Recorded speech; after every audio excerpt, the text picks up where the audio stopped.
2, 3, action. Merci de me recevoir dans ton magasin. Plaisir de partager. Ah, super. Et donc voilà, tu sais, dans mon émission, moi j'aime toujours laisser mes invités se présenter comme eux le souhaitent. Donc William, je te laisse te présenter à la communauté de Kwega comme tu le souhaites. À toi. Merci déjà de m'avoir donné cette opportunité-là. Je m'appelle William Bertin, je suis restaurateur, consultant en restauration et je suis chocolatier. Depuis plus d'une dizaine d'années déjà que j'ai terminé des études en chocolaterie, transformation des matières premières, donc tout ce qui est la transformation de cacao jusqu'à de la fève jusqu'à la tablette. Et j'ai monté un petit magasin. Mon premier petit magasin date de plus de 5 ans déjà. C'était dans la ville de Mons où on avait un atelier qui permettait aux personnes en recherche de l'emploi de pouvoir apprendre un métier et de pouvoir se former. Et donc la chocolaterie s'appelait les Maîtres du Goût. Ah. Et ici, oui, qui était une ASBL. Et maintenant, on a ouvert une entreprise ici qui est plutôt une société dans laquelle on veut transformer notre propre cacao de A à Z, de la fève jusqu'à la tablette, et le proposer à toutes les personnes qui recherchent amateurs du bon chocolat. Du bon chocolat. Ok. Ouais, ben merci pour cette belle présentation.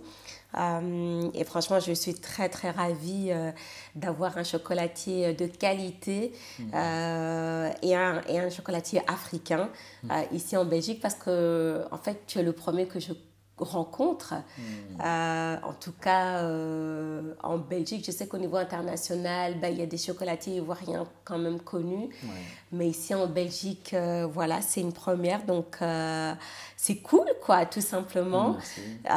Et puis, surtout, je pense que ça peut aussi inspirer des jeunes qui auraient envie de se lancer, mais qui n'hésitent pas, qui hésitent, pardon.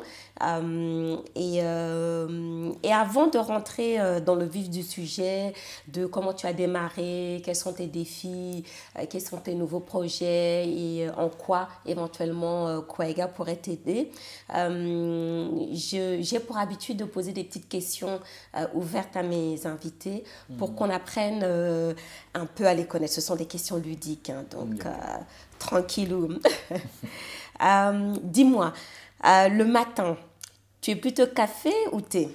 J'aime le café le matin. Je prends un petit café noir pour commencer la journée.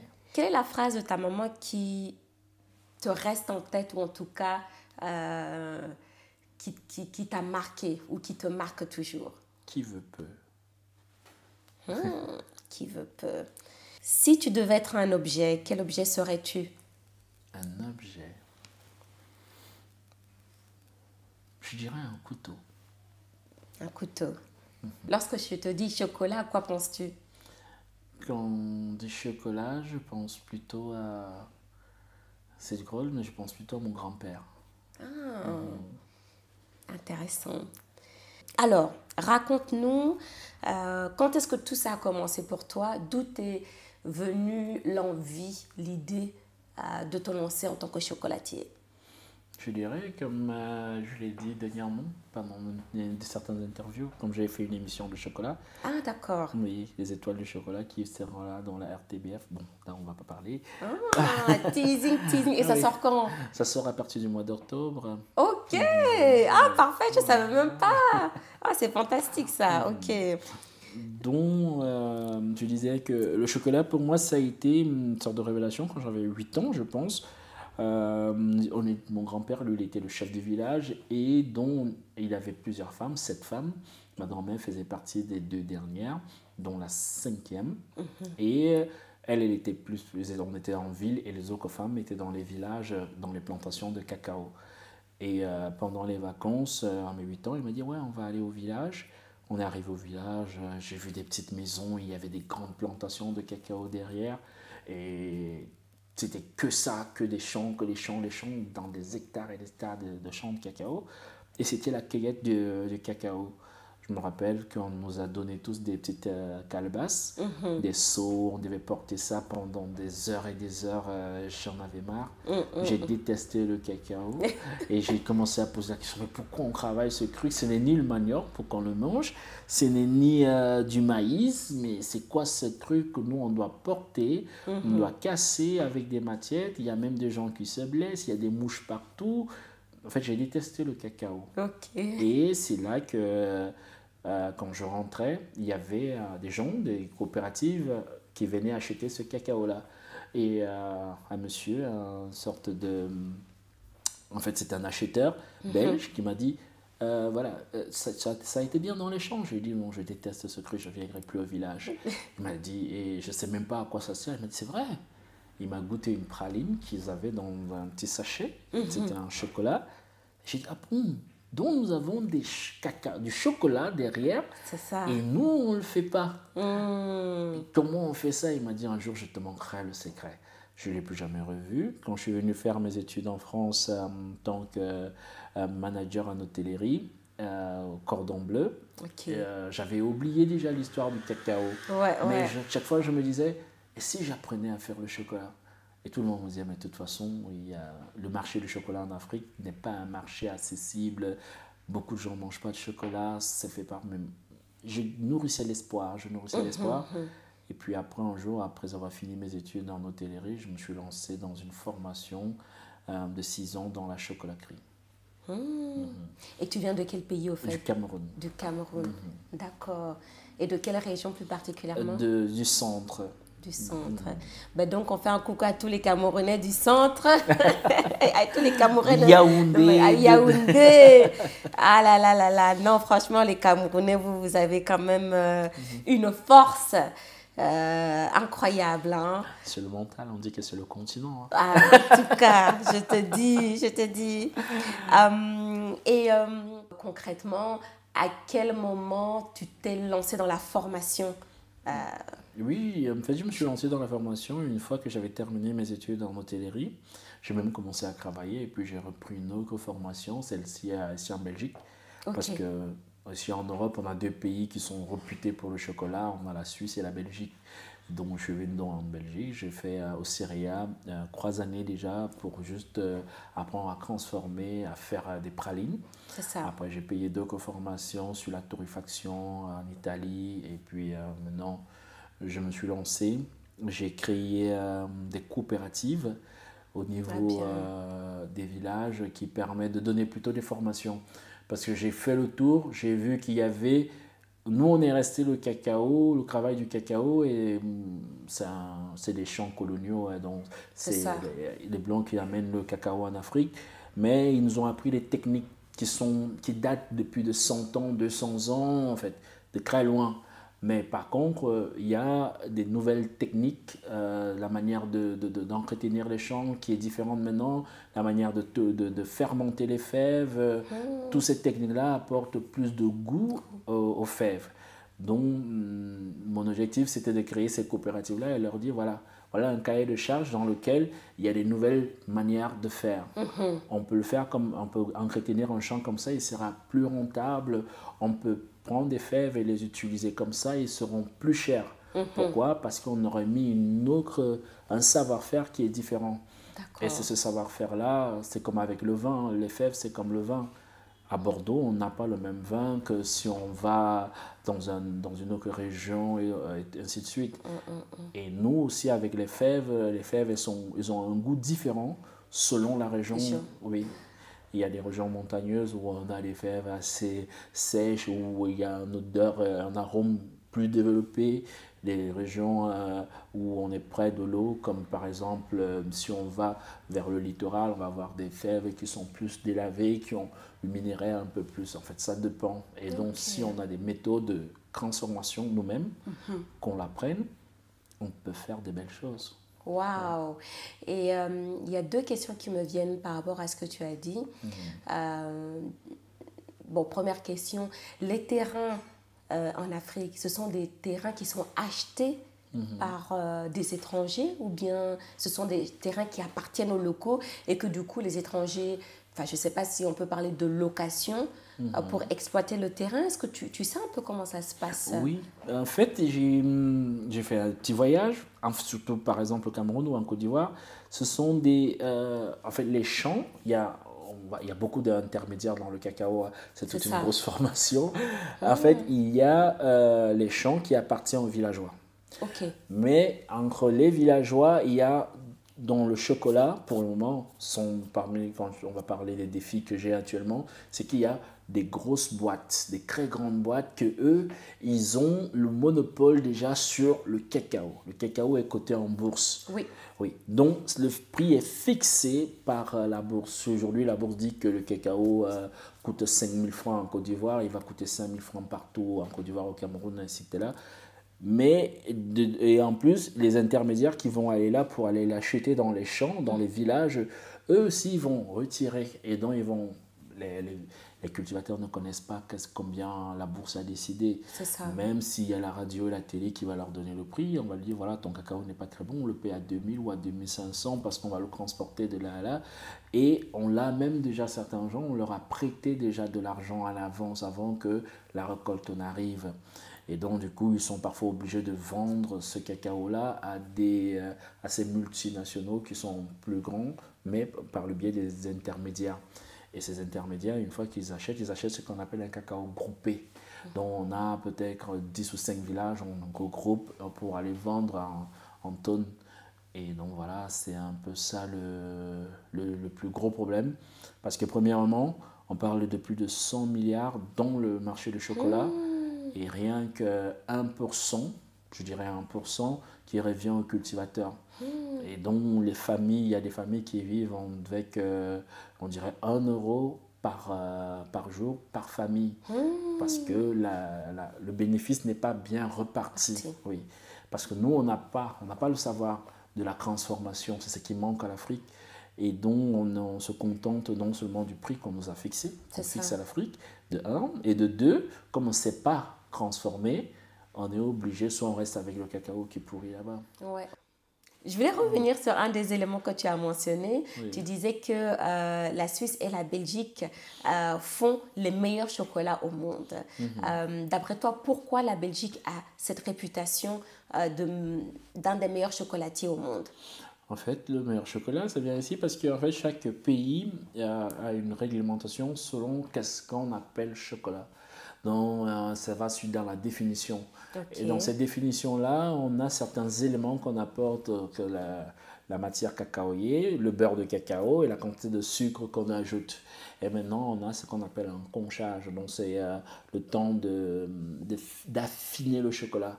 C'est une sorte d'affinement. Et donc, chaque pays a une réglementation, comment l'affiner, comment le concher, quelle est la quantité de sucre qu'il faut ajouter pour qu'il soit appelé chocolat. D'accord. Et donc, ces formations-là sont ici en Belgique, aussi en Suisse. Et voilà, la première praline a été inventée ici en Belgique. C'est par les Pernéos qui étaient pharmaciciens et au lieu de, en fait, dans les chocolats, ils mettaient du médicament pour que le médicament soit facile à être consommé. D'accord. Et donc, quand le papa est décédé, ses fils n'étaient pas médecins. Ils ont dit, on ne va pas continuer faire des médicaments puisqu'on n'est pas médecin, donc on va plutôt mettre des friandises dedans. Ils ont donc commencé à mettre du praliné, du caramel. C'est comme ça que voilà, les premiers pralines en Belgique sont nés. Et donc, on a donc cette réputation-là d'être les meilleurs chocolatiers en Belgique. C'est un savoir-faire qu'on ne peut pas discuter avec la Belgique. Ok, waouh. Mais j'ai envie de dire, le procédé est le même partout, entre guillemets. Oui. Et c'est la même recette. C'est les techniques qui sont différentes. C'est la passion qu'on y met, c'est l'histoire qui est derrière. Bon, il y a plein de ces choses. Il y a une technique qui est différente. Par exemple, je prendrais l'exemple, par exemple, même du vin ou alors des repas qui sont au Burkina, comme tu m'as dit. Si tu traverses, c'est le même repas, peut-être la frontière vers le Mali, c'est le même repas, mais il est fait d'une autre manière. Donc, c'est les méthodes et les manières, et voilà, ça apporte des goûts différents. Ok. Donc, c'est un peu ça. Waouh. Et donc, aujourd'hui, nous sommes dans ton magasin situé à Waterloo. D'ailleurs, j'invite tout le monde à passer, te rendre visite et à tester tes créations. C'est juste en face de la gare de Waterloo, pour information. Quand as-tu démarré ce magasin? À quel moment tu as créé ce magasin? Ce magasin, celui-ci, comme j'ai dit, c'était le deuxième. Ah, d'accord. Donc, Avant celui-là, il y en avait il y déjà en avait un. un autre, Ok. oui. Toujours à Waterloo? Non, là, c'était dans la grande place de Mons. D'accord. Donc, celui de Waterloo, c'est depuis le mois de novembre dernier, donc ça fait presque 7 ou 8 mois que celui-ci est ouvert. Et l'objectif, c'est de créer plusieurs magasins.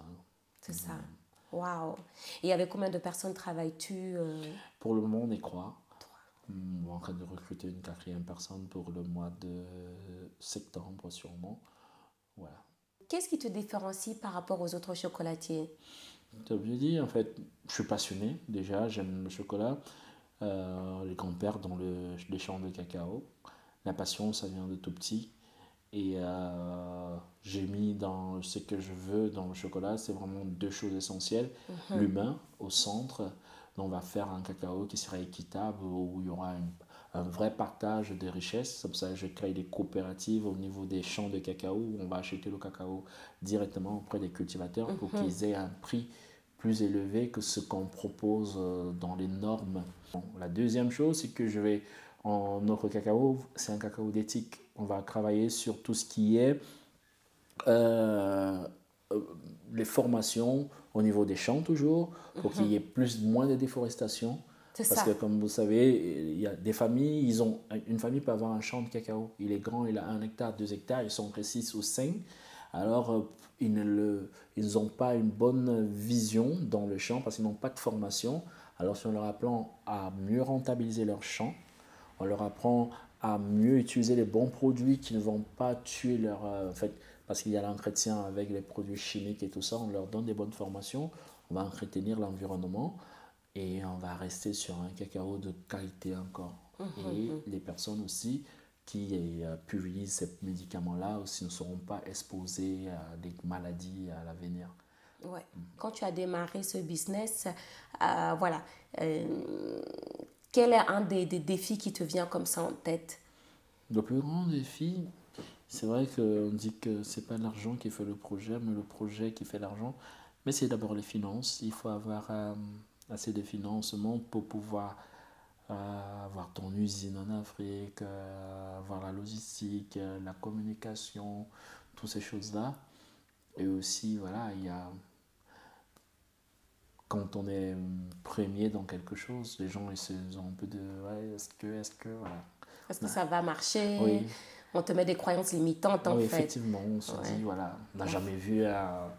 voilà, c'est rare des Africains qui vont aller faire le chocolat, est-ce qu'ils savent le faire, et tout ça. Donc, il y a ces jugements-là, mais ce n'est pas pour moi un obstacle, mais c'est plutôt une force. Moi, j'appellerais ça une force. Je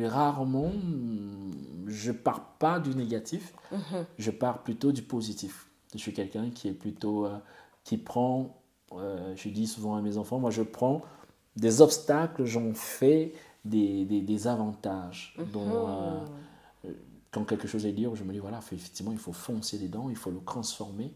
La vie ne donne pas de cadeaux. C'est à nous d'en faire, en fait. Ouais. Et justement, ces croyances limitantes venaient plutôt de la famille, des amis, ou alors de partenaires Ça vient plus des personnes, parfois des clients, disons les clients des personnes, plus des personnes qui sont qui viennent goûter la marque et D'accord. oui, qui sont un peu qui disent ok. Mais la famille, voilà, je n'ai pas, j'ai que celle qui est autour de moi là. D'accord. Et tous savent que je suis un lion, donc Yes. ils m'accompagnent juste.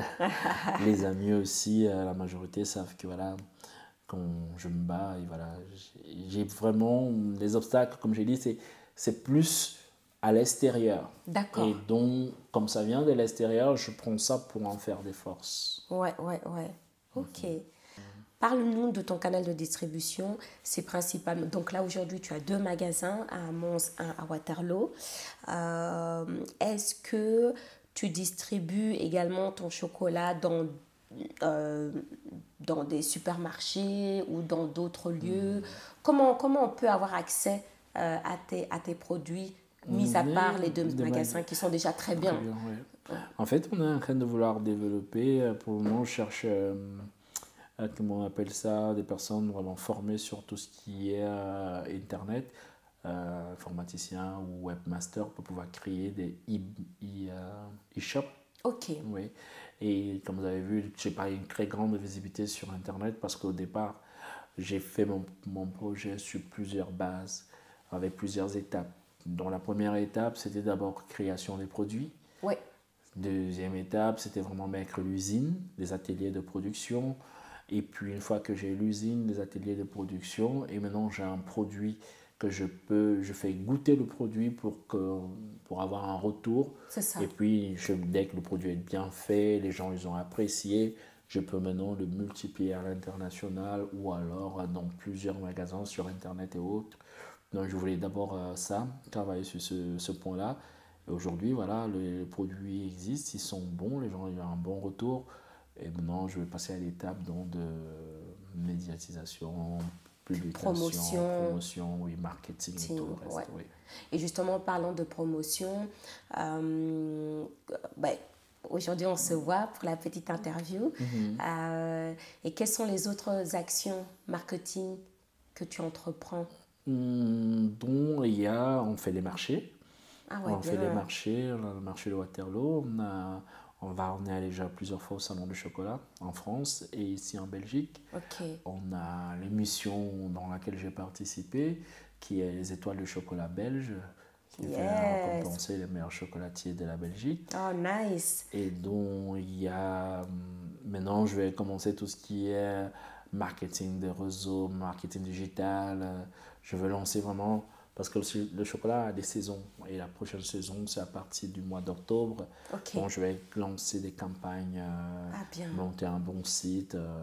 Si vous connaissez quelqu'un qui crée des bons sites, vous me donnez mon adresse, je vous donnerai mes cartes. Okay. Et donc, je vais vraiment travailler avec quelqu'un qui s'y connaît et voilà, qui va travailler sur tout ce qui est digitalisation et autres. Oui. Ok, parfait. Oui, parce que c'est vrai qu'à un moment donné, il faut passer à l'étape suivante. Ouais. Et j'apprécie ce que tu disais. Vraiment, je sens cette volonté de ne pas brûler les étapes, de prendre le temps de bien faire les choses. Et je pense que tu as raison. Il est important de travailler sur le produit, d'avoir un produit de qualité, d'avoir sa signature en plus dans ce domaine-là, ici en Belgique. Pour ne pas se louper, parce que bon, c'est le consommateur qui est juge. Et enfin, pour terminer,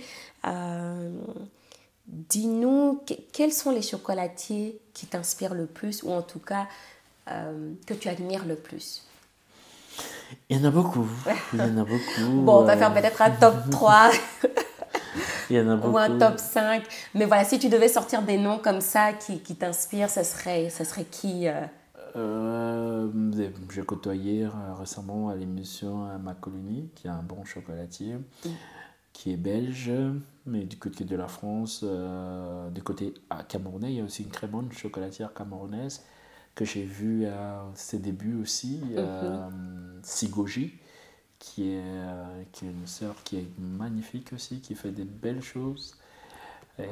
Et elle est basée au Cameroun ou bien? Non, elle est ici en Belgique. Okay. Elle est plutôt du côté de Namur et elle est très bien. Elle a été meilleure chocolatier belge. En quelle année? Je pense il y a 3 ans au minimum, là. Il y a encore 3 ans et 4 ans. D'accord. Et voilà, j'ai... et aussi Guy Patrick Roger en France, qui est aussi un très bon chocolatier. Donc en fait, il y en a beaucoup, ils sont nombreux. On arrive à la fin de cette émission.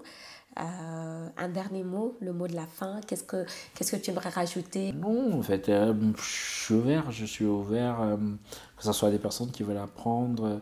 On va lancer des ateliers de formation, Ok. une campagne de formation aussi au Cameroun, au Ghana, en Côte d'Ivoire et au Togo.